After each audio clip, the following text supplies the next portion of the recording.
시작하겠습니다. 하늘에 계신 우리 아버지 하나님 참 감사드립니다. 하나님이 창조하셨지만 죄로 죽어서 전혀 사랑스럽지 않던 저희를 하나님께서 창세전에 택하시고 사랑하셔서 이제 하나님을 닮아 사랑하는 자로 빚어가 주시니 참으로 감사드립니다. 이 시간 하나님의 은혜를 받는 외적인 방편 성례에 관해서 마지막으로 살펴보고자 합니다.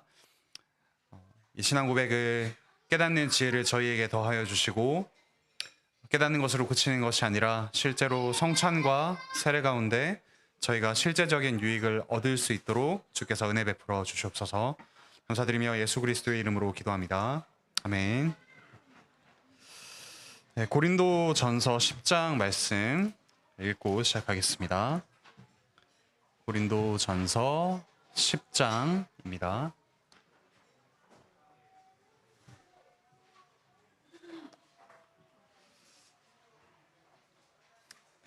네, 고린도전서 10장 1절부터 조금 긴데요. 13절까지 저와 번갈아 가면서 읽고 마지막 13절은 같이 읽겠습니다.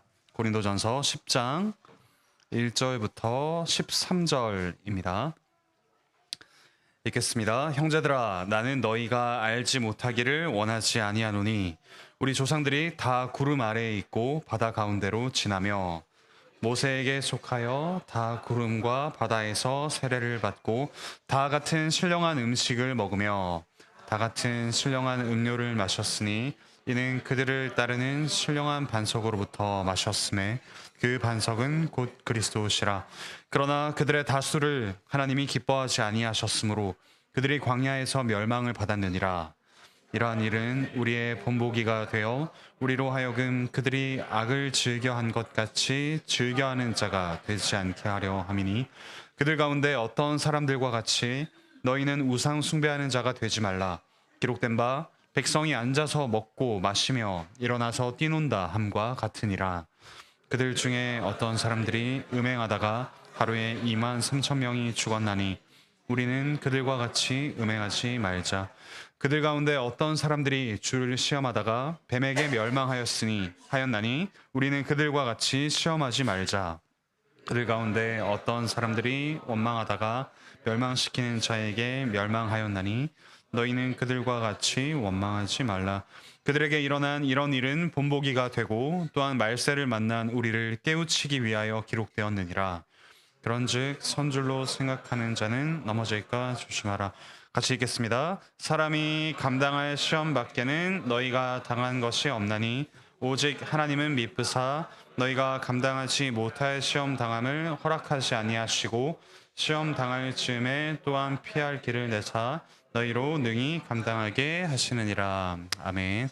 구약의 성도들도 이 세례와 그리고 성찬과도 같은 하나님의 은혜를 누렸지만 그것을 가볍게 여기고 우상 숭배로 빠졌던 일, 그것을 우리가 계속해서 신명기 또 앞서 민수기를 통해서 보았습니다. 근데 이제 하나님께서 우리에게 더욱더 분명한 이 성례라는 외적인 방편을 주셔서 여러 가지 우상 숭배의 시험이나 그런 것들을 피하고 주님의 은혜에 머물 수 있도록 계속해서 은혜를 베풀어 주신다는 사실 기억하시면서 오늘 문답 공부해 보겠습니다. 오늘은 174에서 177문답 은혜의 외적 방편 성례 마지막입니다. 174문답 읽겠습니다. 성찬 예식을 시행할 때 성찬을 받는 이들에게 요구되는 것은 무엇입니까? 성찬의 성례를 받는 이들에게 요구되는 것은 그것을 시행하는 동안 모든 거룩한 경외심과 집중함으로 하나님을 앙망하며 성례의 요소들과 동작들을 부지런히 따르고 주님의 몸을 주의 깊게 분별하며 그분의 죽음과 고난을 마음을 다해 묵상함으로써 그 은혜가 왕성하게 스스로를 자극하는 것입니다. 그들 스스로를 판단하여 죄를 슬퍼하고 그리스도에 대해 진정으로 줄이고 목말라 하며 믿음으로 그리스도를 먹고 그분의 충만함을 받으며 그분의 공로를 의지하고 그분의 사랑을 기뻐하며 은혜에 감사하는 것입니다. 또 하나님과의 언약과 모든 성도들에 대한 사랑을 새롭게 하는 것입니다. 지난 시간에는 성찬을 받기 전까지 우리가 어떻게 준비했느냐를 봤다면 오늘은 성찬을 받을 때 그리고 받고 나서 우리가 어떤 것을 요구받는지 함께 공부해 보겠습니다. 방금 읽은 내용은 성찬을 시행할 때 바로 그 현장에서 우리가 어떻게 해야 하는지를 알려줍니다. 크게 세 가지로 좀 나눠볼 수 있을 것 같습니다. 방향을 따라서 세 가지인데요. 첫 번째는 먼저 하나님께 주목해서 하나님을 먼저 주목하고 이제 나에게로 오는 것입니다. 그 다음은 나의 죄나 이런 것들을 살피고 다시 하나님께 감사를 올려드리는 것이고, 마지막 방향은 그런 나에게서 하나님과 우리 이웃에게로 언약과 사랑이 더 강화되고 확장되는 그런 방향을 생각하시면서 한번 공부해 보면 좋겠습니다. 첫 번째, 하나님에게서 나에게로입니다. 이걸 요약하자면 은혜가 왕성하게 역사하도록 하나님의 은혜를 자꾸 보고 나를 자극하는 것입니다. 즉 나의 어떠함보다는 하나님과 또 그분이 우리를 위해 행하신 일, 하나님께 주목하는 것이 첫 번째 우리에게 요구되는 것인데, 밑에 반괄호 1번을 보시면 하나님을 앙망하는 겁니다. 앙망, 괄호 안에 들어갈 말 앙망입니다. 우러러 바란다라는 뜻이죠. 거룩한 경외심과 집중함으로, 오늘 설교에서도 경외심을 들었는데 두려움과 사랑, 하나님께서 어떤 분이신가 주목하는 것이 필요합니다. 시편 5편 7절 같이 읽겠습니다. 시작. 오직 나는 주의 풍성한 사랑을 힘입어 주의 집에 들어가 주를 경외함으로 성전을 향하여 예배하리이다. 우리가 성찬에 참여할 때 과연 이런 앙망함을 가지고 오는지, 그리고 실제로 그 현장에서 이 시간 하나님이 나에게 은혜를 주신다라는 앙망함으로 참여하는지 돌아보고 또 그렇게 참여를 해야 될 겁니다. 그리고 두 번째, 성례의 요소들과 동작들을 부지런히 따른다라고 했는데, 여기서 따르다라는 말은 관찰하다, 주목하다라는 뜻입니다. 밑에 마태복음 26장 26절부터 28절 같이 읽겠습니다. 시작. 그들이 먹을 때에 예수께서 떡을 가지사 축복하시고 떼어 제자들에게 주시며 이르시되 받아서 먹으라, 이것은 내 몸이니라 하시고, 또 잔을 가지사 감사 기도하시고 그들에게 주시며 이르시되 너희가 다 이것을 마시라, 이것은 죄 사함을 얻게 하려고 많은 사람을 위하여 흘리는 바 나의 피 곧 언약의 피니라. 떡을 가지사 축복하시고 떼어 주시며 라는 이 모든 동작들이 있지 않습니까? 주님께서 우리를 위해 주시는 특별한 은혜들을 이렇게 구별하시고 또 축복하시고 나누어 주신다라는 것을 보셔야 합니다. 그래서 앞에서 이제 목사님이 성찬을 집례하실 때 이렇게 혼자 묵상하는 것이 아니라 어떻게 이렇게 또 빵이 갈라져서 우리에게 나눠지는지, 또 잔에 이렇게 포도주가 부어지는지 보시면서 주님께서 우리를 위해 그렇게 몸을 찢으시고 나누어 주시며 피를 흘리셨다라는 사실을 주목하셔야 됩니다. 그래서 주목하는 것이 상당히 중요합니다. 나의 묵상부터 이어지면 안 되고 주목하는 것부터 시작해야 됩니다. 그리고 세 번째, 주님의 몸을 주의 깊게 분별하는 것입니다. 괄호 안에 들어갈 말은 분별입니다. 우리를 위한 주님의 몸으로서 주어진다라는 사실을 우리가 분명하게 기억하고 그렇게 받아야 된다라는 뜻이죠. 고린도전서 11장 29절 같이 읽겠습니다. 시작. 주의 몸을 분별하지 못하고 먹고 마시는 자는 자기의 죄를 먹고 마시는 것이니라. 이 책망을 듣는 고린도 성도들은 식사를 할 때 무분별하게 식사를 하고 자신의 죄를 그대로 드러내는 현장으로 이 식사 자리, 또 성찬의 자리를 더럽혀 버렸습니다. 먼저 온 자들이 먼저 먹어버리고 많이 먹어버리는 그런 분별하지 못하는 모습을 보였죠. 우리는 분명히 이 시간 주님께서 임재하시는 자리다 라는 사실을 기억하면서 성찬을 받아야 될 겁니다. 네 번째, 주님의 죽음과 고난을 마음을 다해서 묵상하는 겁니다. 거란에 들어갈 말 묵상하는 겁니다. 이제 나에게로 오는 거죠. 주목한 그 하나님의 은혜가 나에게로 오는 것을 묵상하는 겁니다. 누가복음 22장 19절 다음 페이지인데 같이 읽겠습니다. 시작. 너희가 이것을 행하여 나를 기념하라 하시고, 주님을 기념하는 묵상이 필요합니다. 자, 그 다음 방향은 이제 나에게서 하나님께로 다시 올라갑니다. 그리스도의 은혜에 감사하는 거죠. 이런 성찬의 은혜를 받은 내가 어떤 사람인가? 나는 죄인이다 라는 게 발견이 됩니다. 그래서 나의 죄를 슬퍼하는 과정이 성찬 중에 있어야 됩니다. 괄호 안에 들어갈 말 슬퍼입니다. 죄를 슬퍼함. 스가랴 12장 10절 같이 읽겠습니다. 시작. 내가 다윗의 집과 예루살렘 주민에게 은총과 간구하는 심령을 부어주리니 그들이 그 찌른 바 그를 바라보고 그를 위하여 애통하기를 독자를 위하여 애통하듯 하며 그를 위하여 통곡하기를 장자를 위하여 통곡하듯 하리로다. 네. 주님께서 나를 위하여 나의 죄로 인하여 자신의 몸을 찢으시고 또 피를 흘리셨다는 사실. 그러니까 결국 나의 죄가 누구에게 영향을 미쳤는가, 나 누구에게 죄를 지은 것인가가 분명히 보여야 됩니다.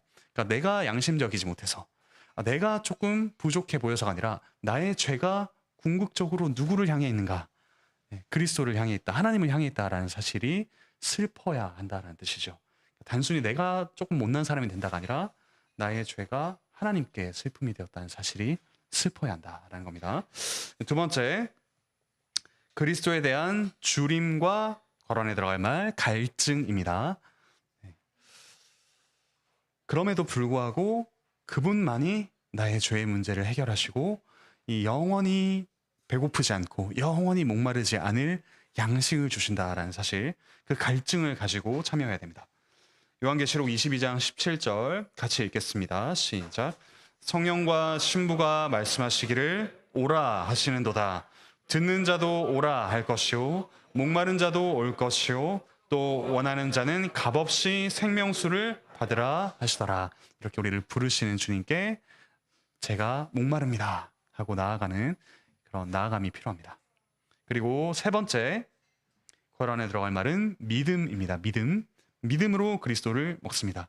그분이 지금 이 성찬을 통하여 나에게 정말 그 생명을 주신다라는 사실을 믿음으로 받는 것입니다.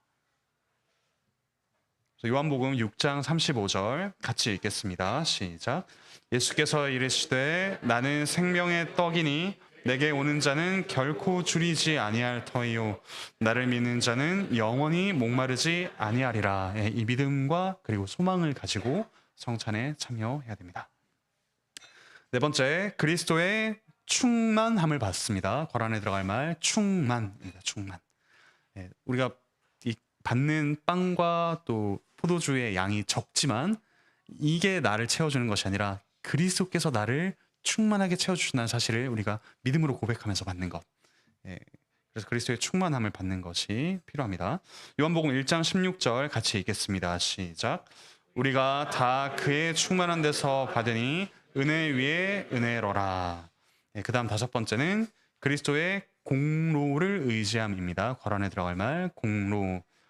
그러니까 나의 회개조차, 죄를 슬퍼하고 성찬을 받는 나의 이 행동 자체가 나를 의롭게 하거나 나의 죄를 용서해 주는 것이 아니라 그분의 공로가 나의 죄를 해결해 주시고 나를 거룩하게 하신다라는 사실, 그리스도의 공로를 의지해야 됩니다. 내가 오늘 성찬에 좀 잘 참여했네, 내가 회개를 좀 구체적으로 정직하게 했네가 아니라 그분이 나를 채워주신다라는 사실을 의지를 해야 됩니다. 그 다음 여섯 번째, 그리고 이 모든 것을 무엇으로 우리에게 주셨느냐 하면 사랑으로 주셨죠. 그래서 거란에 들어갈 말 사랑입니다.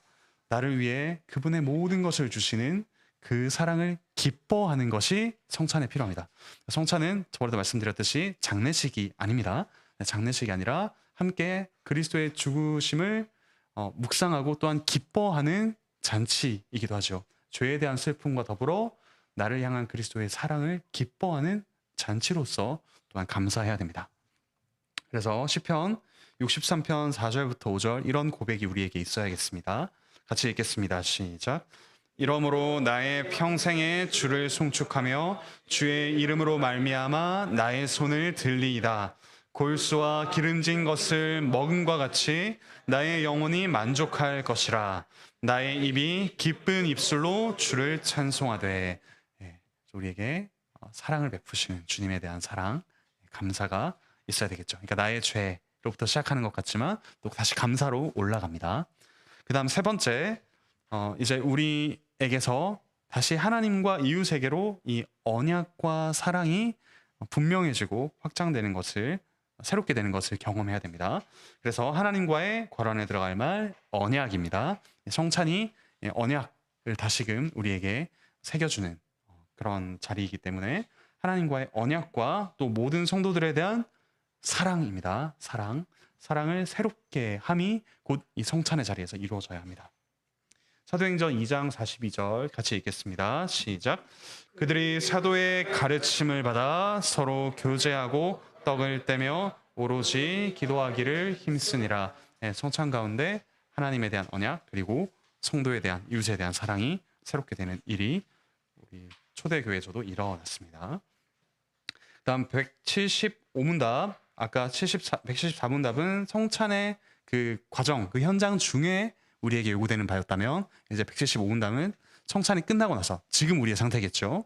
성찬이 끝나고 나서 우리에게 요구되는 의무입니다. 문답 읽겠습니다. 성찬의 성례를 받은 후에 그리스도인들이 해야 할 의무는 무엇입니까? 성찬의 성례를 받은 후에 그리스도인들이 해야 할 의무는 그들이 성찬식에서 어떻게 행동했으며 어떤 성과가 있었는지를 심각하게 숙고하는 것입니다. 만일 그들이 소생함과 위로를 경험했으면 그로 인해 하나님을 송축하고 그 은혜가 계속되기를 간구하며 다시 이 은혜에서 떨어지지 않도록 주의하고 서약한 것을 실천하며 그 예식에 자주 참여하도록 스스로 힘써야 합니다. 그러나 그들이 그 당시에는 아무런 은덕을 얻지 못했다면 성례에 대한 준비와 거기에 임하는 자세를 더 면밀히 검토해 보아야 합니다. 만약 그들이 이 두 가지 면에서 하나님과 그들의 양심에 떳떳하다면 적절한 때에 그 열매가 나타나기를 기다려야 합니다.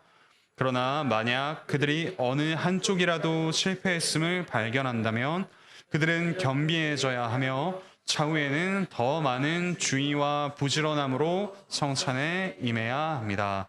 네, 크게 봐서는 자신의 거론에 들어갈 말 행동과 그 다음 이 성찬에서의 성과를 숙고하는 겁니다.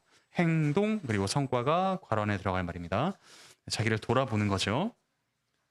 그래서 고린도전서 11장 17절 그리고 30절부터 31절 같이 읽겠습니다. 시작.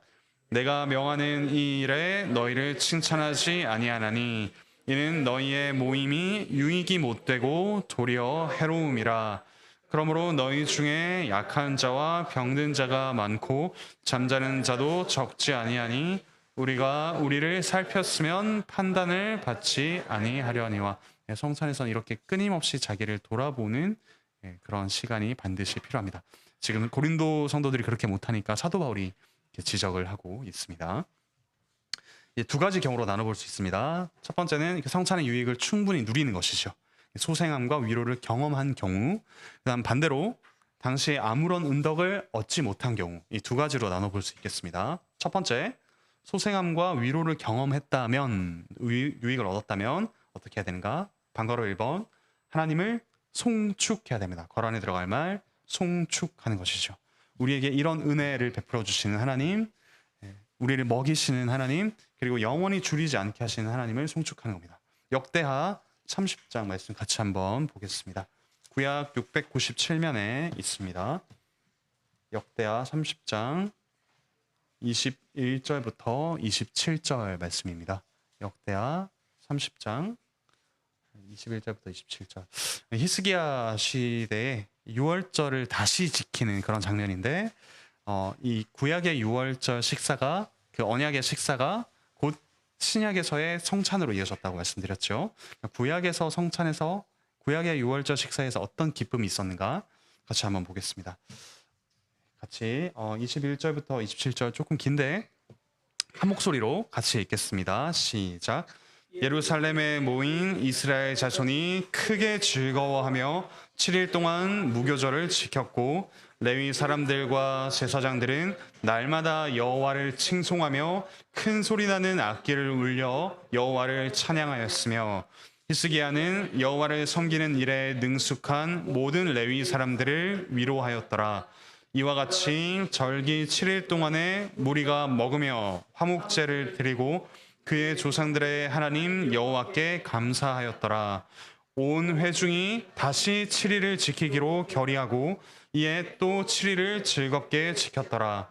유다 왕 히스기야가 수송아지 1,000마리와 양 7,000마리를 회중에게 주었고 방백들은 수송아지 1,000마리와 양 10,000마리를 회중에게 주었으며 자신들을 성결하게 한 제사장들도 많았더라.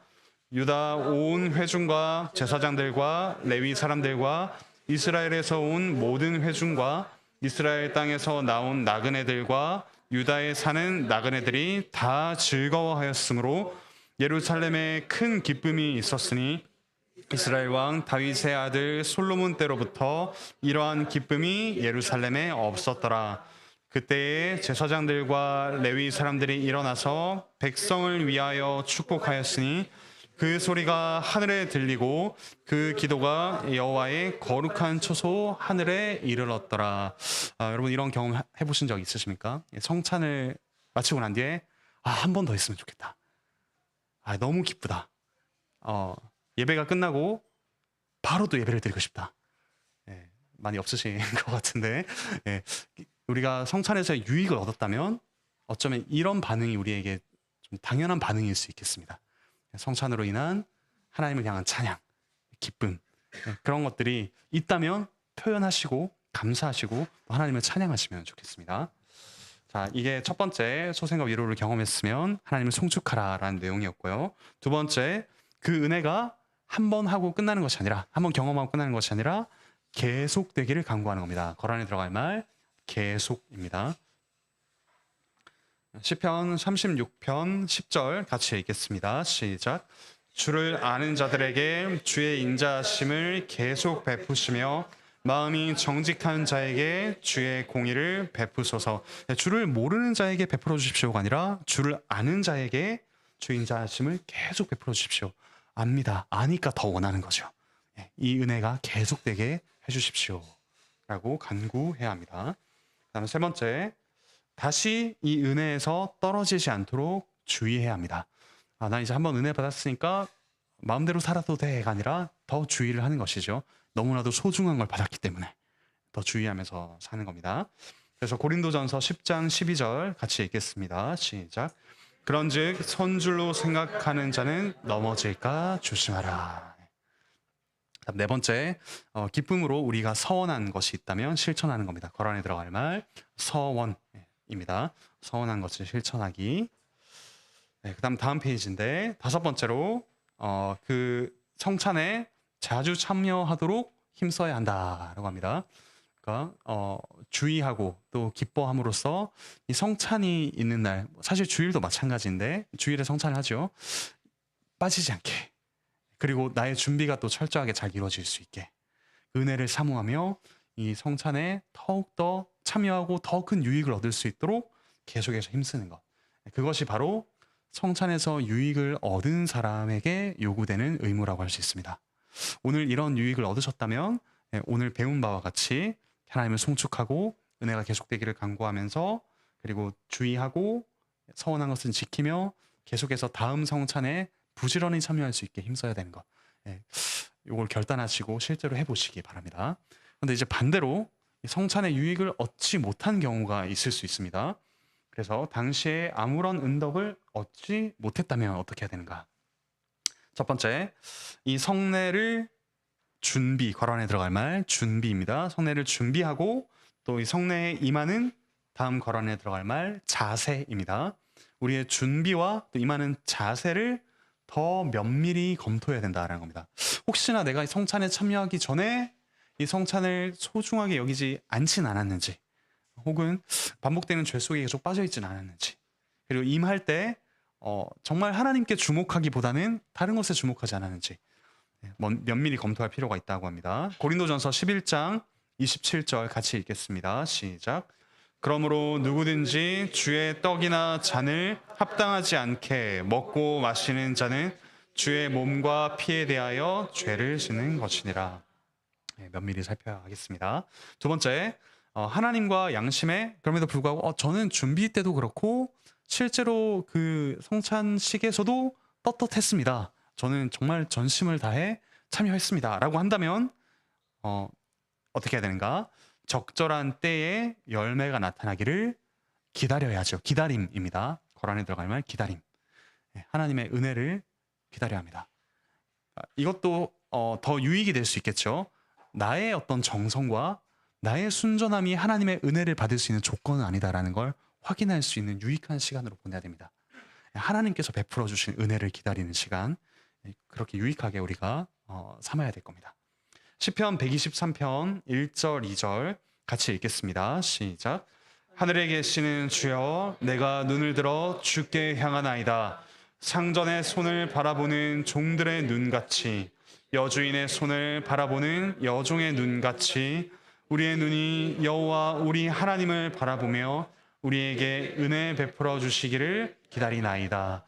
그 상전이 무엇을 또 베풀어 줄까, 어떤 것을 줄까를 간절히 바라는 하인과 같이, 그 여종들이 그 여주인이 베풀어 줄 무언가를 간절히 바라는 것 같이 우리가 하나님이 저희에게 베풀어 주셔야 됩니다 라고 기다리는 시간이 필요하겠습니다. 그런데 만약에 우리가 이 준비와 그리고 이 참여하는 과정 중에 실패했음을 발견한다면, 여기 하나 빼먹었는데 실패했음입니다. 실패했음을 발견한다면, 정말로 제가 준비를 못했고 과정 중에도 잘못한 게 보였습니다. 그렇다면 동그라미 1번 괄호 안에 들어갈 말 겸비해짐입니다. 겸손하게 자기를 낮춰야 하죠. 겸비입니다. 겸비해짐. 똑같이 그 6월절을 지키는 그 본문이 역대하 30장 18절에서 19절인데 같이 읽겠습니다. 시작. 에브라임과 므낫세와 이사갈과 스불론의 많은 무리는 자기들을 깨끗하게 하지 아니하고 6월절 양을 먹어 기록한 규례를 어긴지라. 히스기야가 그들을 위하여 기도하여 이르되 선하신 여호와여 사하소서.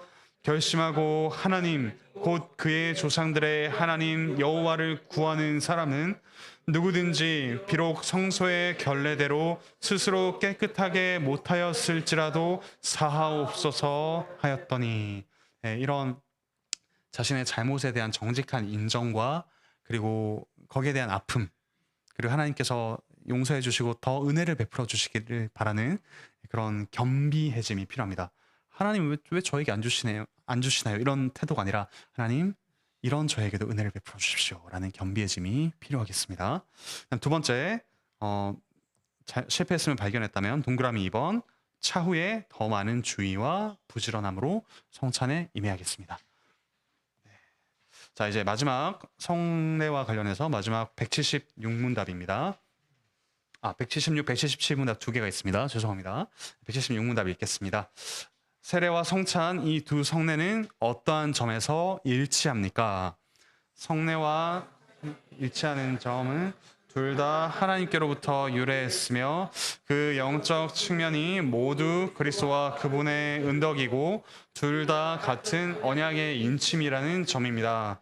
그리고 둘 다 복음 사역자들에 의해 배포되어야 하며 그 밖에 누구에 의해서도 배포될 수 없고 주님께서 재림하실 때까지 그리스도의 교회에서 계속 수행되어야 한다는 점입니다.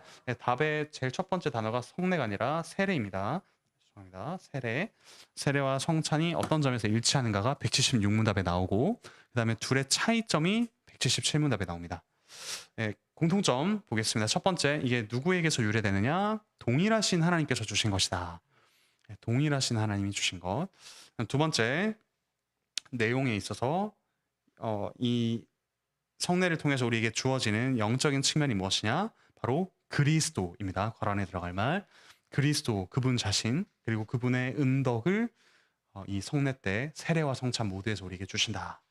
그리고 이것은 같은 언약, 동일한 언약의 인침입니다. 이것이 확실하다라는 것을 보증해 주는 게 바로 세례와 성찬이죠. 한편 이 인과 함께 나온 것이 표인데요. 이 표의 내용이 살짝 다를 수 있습니다. 전체적으로는 똑같이 그리스도와 그분의 은덕인데 그리스도의 어떠하심을 우리에게 또 가리키느냐는 조금씩 차이가 있을 수 있습니다. 그건 이따 차이점에서 한번 보겠습니다. 세 번째, 시행에 있어서도 일치하는 점이 있는데 방괄호 1번 오직 괄호 안에 들어갈 말 복음입니다. 복음 사역자들에 의해 배포된다. 성례는 곧 보이는 말씀이죠. 그러니까 이 들리는 말씀을 선포하는 복음 사역자가 보이는 말씀 역시 집례한다라고 이해하시면 좋겠습니다. 네, 마태복음 28장 19절은 이렇게 이야기합니다. 그러므로 너희는 가서, 여기서 너희가 누구일까요? 기본적으로 주님의 복음을 받은, 주님의 목격한 사도들과 또 그 제자들이라고 할 수 있겠죠. 복음 전파자, 복음 사역자들이라고 할 수 있습니다. 그리고 고린도전서 11장 23절 사도 바울이 말합니다. 내가 너희에게 전한 것은 주께 받은 것이니, 주께로부터 받은 자가 또한 이 성찬에 관한 말씀을 이야기하고 있는 것이죠. 그리고 히브리서 5장 4절부터 5절에서는 그리스도의 대제사장직을 말하면서 아론이 하나님의 부르심을 받은 자였기 때문에 제사장으로서의 직무를 행할 수 있었다. 그 종기를 가질 수 있었다. 근데 그거는 그리스도도 마찬가지다. 그리스도도 하나님께서 너는 내 아들이다. 내가 너에게 멜기세덱의 반차를 따르는 영원한 제사장직을 주겠다라고 위임하셨기 때문에 그리스도께서 대제사장직을 수행하셨다라고 말합니다. 이처럼 하나님께 위임받은 자, 이 보이는 말씀을 집례하는 복음 사역자가 이 성례를 시행한다라고 우리가 이해할 수 있겠습니다. 그리고 맨 마지막 줄 방가로 2번 주님께서 재림하실 때까지 그리스도의 어디에서 시행해야 될까요? 교회입니다. 교회에서 계속 시행하는 것. 교회에 주신 은혜의 방편입니다. 그래서 우리가 부활절 연합 그 어떤 특별 기도회 경건회처럼 이렇게 시행되는 경우가 있는데 성찬을 그 시간에 하는 건 이 말씀의 사역자 그리고 성도들의 삶을 보살피는 그 치리가 이루어지지 않기 때문에 거기서 행하는 성찬에는 참여하지 않으시는 것이 좋을 것 같습니다. 그러니까 토요일이나 이런 특별한 집회 때 하는 성찬이 있지 않습니까? 기본적으로 이 말씀 전파와 그리고 치리가 있어야지만 우리가 교회에 주신 은혜의 방편을 누릴 수가 있겠습니다. 그건 성찬이라기보다는 애찬으로서 좀 참여한다면 또 참여해 볼 수가 있겠죠. 하지만 분별해야 됩니다. 자, 마지막 문답입니다. 177문답. 이번엔 차이점을 이야기하는데 문답 읽겠습니다. 세례와 성찬 이 두 성례는 어떠한 점에서 다릅니까? 세례와 성찬이 다른 점은 세례는 물로써 단 한 번만 시행하며 우리의 중생과 그리스도께 접붙임의 표징과 인침으로써 유아에게도 시행해야 하는 반면에 성찬은 떡, 포도주라는 요소들을 가지고 자주 시행해야 하고 그리스도를 영혼의 신령한 양식으로 재현하고 나타내며 우리가 그리스도 안에 계속 거하며 자라감을 확증하는 것으로서 자신을 점검할 수 있는 연령에 이르고 그런 능력이 있는 이들에게만 시행해야 한다는 것입니다. 좀 길어서 이렇게 표로 정리해봤습니다. 세례와 성찬, 수단은 세례는 물로써 하죠. 물로써 하고 성찬은 떡과 포도주로서 한다. 차이가 있다. 그리고 이게 차이가 있다는 건 또 뭔가 가리키는 바가 구체적으로는 다를 수 있다라는 걸 우리가 생각해 볼 수가 있겠죠. 근데 횟수, 물로써 하는 세례는 몇 번 하죠? 한 번만 해야 됩니다. 가로 안에 들어가면 한입니다. 단 한 번만 시행하는 것입니다. 갈라디아서 3장 27절 밑에 표 바로 아래 말씀인데 같이 읽겠습니다. 시작. 누구든지 그리스도와 합하기 위하여 세례를 받은 자는 그리스도로 옷 입었느니라. 여기서 세례를 받은 자라는 말이 딱 한 번이라는 걸 가리킵니다. 우리가 그리스도로 옷 입었으면 그 옷은 다시 벗을 수 없습니다. 그리스도께서 우리에게 입혀주신 것을 가리키는 그리스도와 합하여 세례 받는 것이죠. 가리키는 세례는 한 번만 받아야 됩니다. 우리가 그리스도를 마치 입었다가 벗을 수 있는 것처럼 여기지 않아야 된다라는 거죠. 그런데 성찬은 몇 번 해야 되죠? 괄호 안에 들어갈 말 자주입니다. 자주 행하라라고 합니다. 그래서 밑에 있는 두 번째 말씀 고린도전서 11장 26절 같이 읽겠습니다. 시작. 너희가 이 떡을 먹으며 이 잔을 마실 때마다 주의 죽으심을 그가 오실 때까지 전하는 것이니라. 성찬을 할 때마다 우리가 주의 죽으심을 다시금 보고 듣고 전하는 일이 이루어집니다. 그 은혜를 받는 일은 자주 일어나야 한다라는 것을 알 수가 있겠습니다. 그 다음 세 번째 차이점, 인과 표 중에서 특별히 어떤 것을 좀 가리키는가, 구체적으로 무엇을 가리키는가가 좀 차이가 있습니다. 세례는 우리의 중생을 가리킵니다. 거란에 들어가면 중생, 거듭남이라고 할 수 있겠죠. 죄로 죽은 우리가 그리스도와 연합하여 성령님께서 효력 있는 부르심으로 새롭게 태어났다. 중생입니다. 그리고 세례가 우리가 그리스도와 연합했기 때문에 그리스도께 접붙임을 받았다라는 것을 가르쳐 주죠. 반대로 오른쪽에 성찬은 그리스도를 영혼의 신령한 양식으로 재현하고 나타내는 겁니다. 우리가 새롭게 태어나는 것을 넘어 음식을 먹어야 계속 살 수 있듯이 우리가 살아갈 수 있는 양분이 바로 그리스도시다라는 것을 보여줍니다. 그래서 우리가 그리스도 안에 계속 거하며 자라가는 그 일이 필요하겠죠. 세 번째 말씀 고린도전서 10장 16절 같이 읽겠습니다. 시작. 우리가 축복하는 바 축복의 잔은 그리스도의 피에 참여함이 아니며 우리가 떼는 떡은 그리스도의 몸에 참여함이 아니냐. 네, 우리가 그분께 참여하고 그분이 우리의 생명이 되신다라는 사실을 확인하고요. 그런데 참여하는 것이 어떻게 또 이어지느냐. 바로 밑에 에베소서 4장 15절 같이 읽겠습니다. 시작. 오직 사랑 안에서 참된 것을 하여 범사에 그에게까지 자랄지라. 그는 머리니 곧 그리스도시니라. 네, 그러니까 성찬은 우리가 그리스도를 먹음으로써 자꾸 성장한다라는 어떤 그런 이미지가 있을 수 있습니다.